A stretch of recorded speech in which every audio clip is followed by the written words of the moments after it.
Aslında şu son maymunlardan bir tanesi göreceğim. Oha! Abi! Baksanıza, burası evleri. Burada yaşıyorlar abi. Ağaç soyuluyor abi. Kağıt gibi soyuluyor ağaç, bildiğin. Thousand and thousand. Bu ağacın içi su dolu. Bu ağaç su tankı dostlar.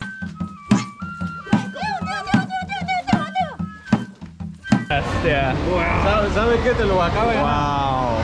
Ve herkese Güney Amerika'nın en zengin ülkelerinden birisi olan Panama'dan, Panama'nın Panama City şehrinden yani başkentinden selamlar. Yeni bir bölüme, yeni bir haftaya hoş geldiniz dostlar. Evet, daha önceki Panama videolarını izlediyseniz 2 tane video paylaşmıştım daha önce Panama ile ilgili. Orada bahsetmiştim size. Bu hafta Panama'da, Panama'nın Embera Village yani Panama'da yaşayan yerli halkı ziyarete gideceğim. Şimdi otelden çıktım. Arkamda oteli görebiliyorsunuz, şu şekilde kocaman bir otel. Evet, internetten bir tane tur kiraladım. 7.30'da beni alacaklarını söylediler. Yaklaşık 10 dakika falan var. O yüzden şu anda otelin önündeki yolda burada bekliyorum. Onları beklerken size kısa bilgiler vereyim Panama ile ilgili, Panama ülkesi ile ilgili. Evet dostlar, Panama Güney Amerika'da, Güney Amerika'nın en zengin ülkelerinden bir tanesi. Gökdelenler şehri aslına bakarsanız. Şöyle size bir tane fotoğrafını göstereyim. Evet, gördüğünüz gibi gerçekten her yer gökdelen dolu ülke. Önemli bir ülke olmasının en büyük sebeplerinden bir tanesi Panama Kanalı dostlar. Bugün onun da önünden geçeceğiz. Panama Kanalı Atlantik Okyanusu ile Pasifik Okyanusu'nu birbirine bağlayan bir tane kanal dostlar.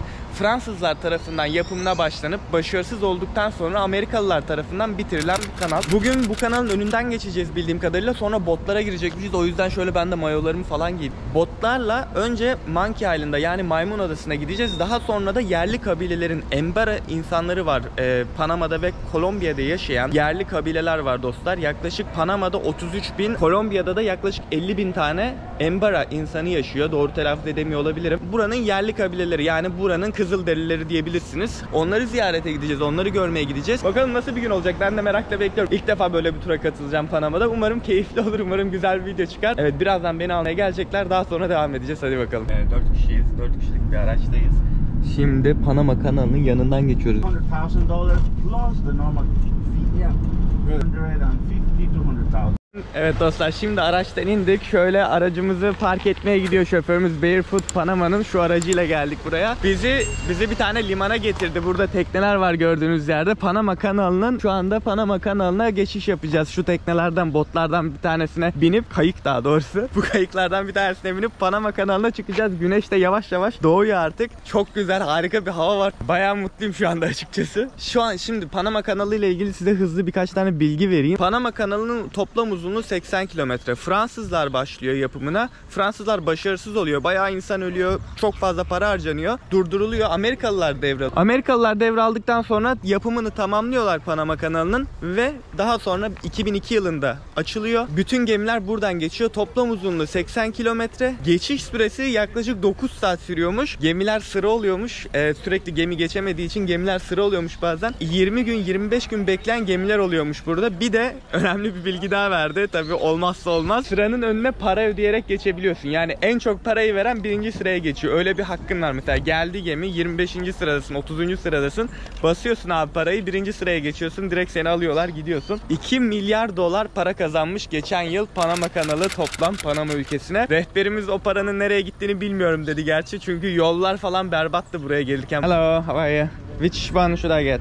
Anyway, we need 2 people per row. So Okay. For the balance. Alright. Evet, bota bindik. Şöyle can yelekleri giydirdiler. Zorunluymuş bunları giymek. Şöyle küçücük. Yani bot dediğimde kayık gibi bir şey aslına bakarsanız şu şekilde. Allah, bot dedim, kayık dedim ama bayağı hızlı gidiyor. Beklediğimden çok daha hızlıymış. Bakar mısın görüntüye?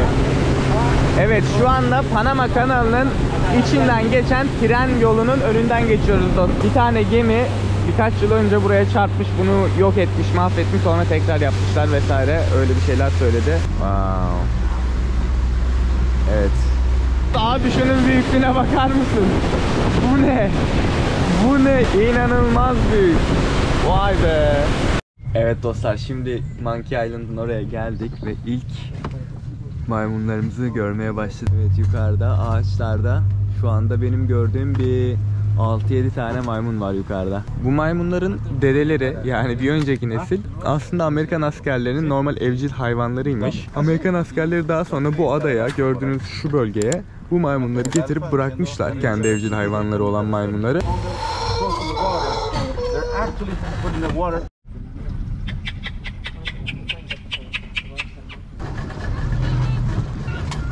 Mire para aquí, mire para aquí. La grande. Llámalo. Gracias. Hello.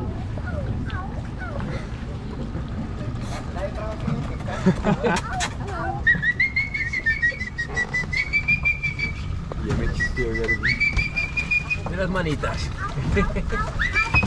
Şimdi normalde yemek vermek yasak dedi bu tur rehberi. Bayağı da fazla söyledi, biz veremiyoruz ama yan turdakiler mesela getirmişler çerezlerini, veriyorlar görüyorsunuz. Şu ağacın üzerinde şu anda yarasalar var, bakın. Yarasa dostlar bunlar.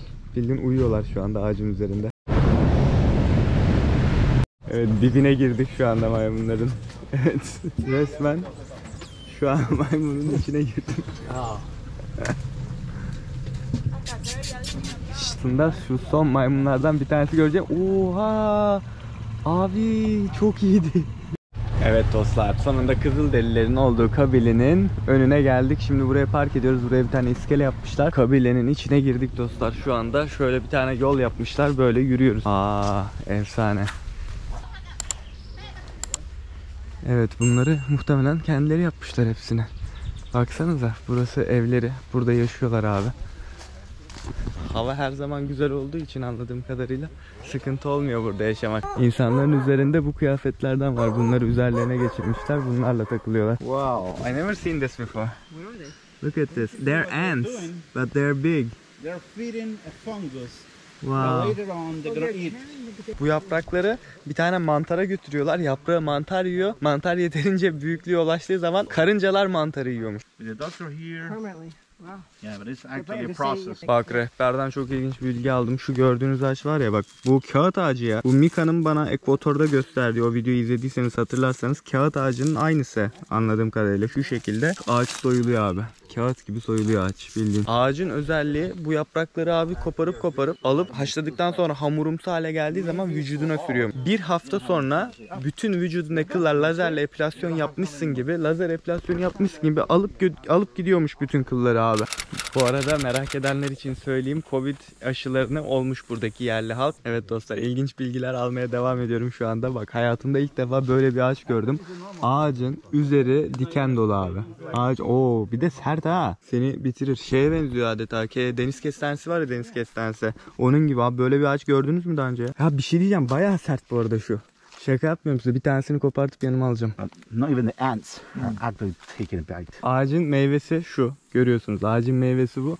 Bu zehirliymiş abi. Güzel duruyor. Yenilebilecek gibi duruyor dedi rehber. Ama hayır dedi. Yerliler oklarının ucuna, şimdi bunun içindeki sıvıyı oklarının ucuna sürüyorlarmış. Avlanmaya gittikleri zaman okun ucu zehirli olduğu için hayvanı hemen öldürüyormuş. Aynı zamanda bunu göle atıyorlar. Göldeki balıklar yiyor.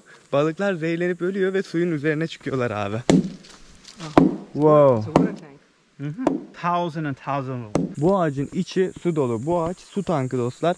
Bir tane bıçak veya maşeteyle gelip şu köklerden bir tanesini sapladığınız zaman size hayatta tutabilecek bir ağaç. Şu az önceki ağaçtan aldığım iğneyi diğer zehirli meyveye batırdım az önce. Şu anda yani elimde ne var? Zehirli bir iğne var dostlar. Avlanmaya hazırım. Silahım burada. Çikolata neyden yapılıyor diye merak ediyorsanız çikolata buradan yapılıyor abi.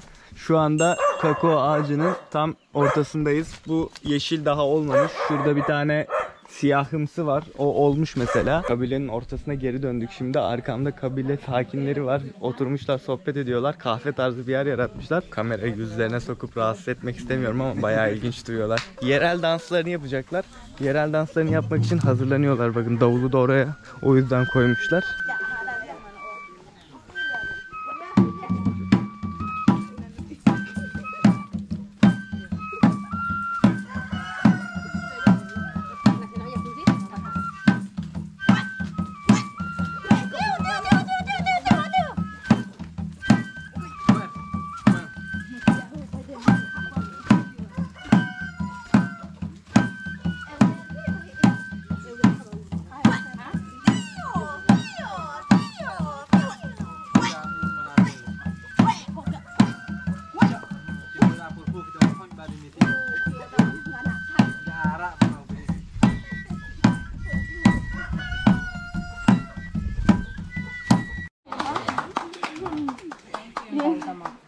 Thank you, gracias.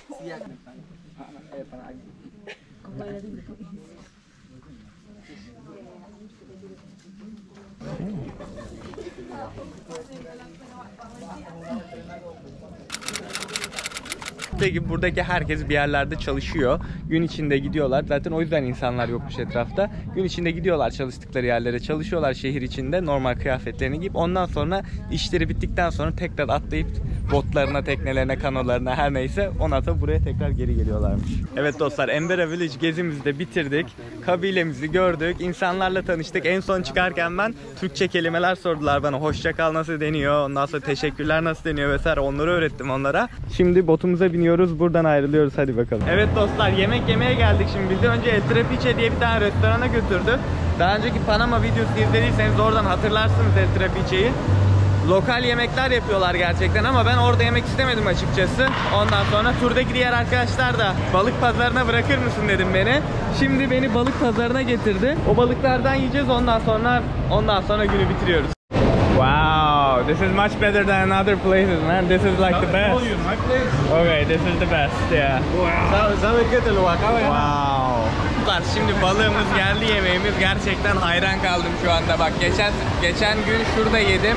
Daha önceki hafta şu ileride yedim. Ama şu ana kadar gördüğüm en güzel yemek geldi diyebilirim size. Bakın içinde midye var, kalamar var, karides var. Balığın üzerine koyulmuş da bunlar sosuyla birlikte. Şu gördüğünüzde dostlar kızartılmış muz. Bakın muz parçası görürsem bak. Muz şu şekilde çok net belli oluyor. Bakın burada muz var. Muzu şöyle koyuyorlar, şöyle muzu. Sonra bastırıyor üzerine, şu şekilde eziyor. Ezdikten sonra da kızartma yapıyor. Balık zaten okyanus balığı efsane. Yemek efsane. Ben şimdi yemeğimi yiyeceğim. Ondan sonra otele gideceğim. Birazcık dinleneceğim. Akşam bir tane arkadaşımla buluşup Panama'yı gezmeye devam edeceğim. Umarım izlerken keyif almışsınızdır. Beğendiyseniz beğen butonuna basmayı unutmayın. Önümüz hafta yeni bir ülkede yeni bir macerayla görüşmek üzere. Kendinize iyi bakın. Hoşçakalın. Elime battı. Gitti, elim gitti. Elim gitti. Aman, elime bulaştı şu anda.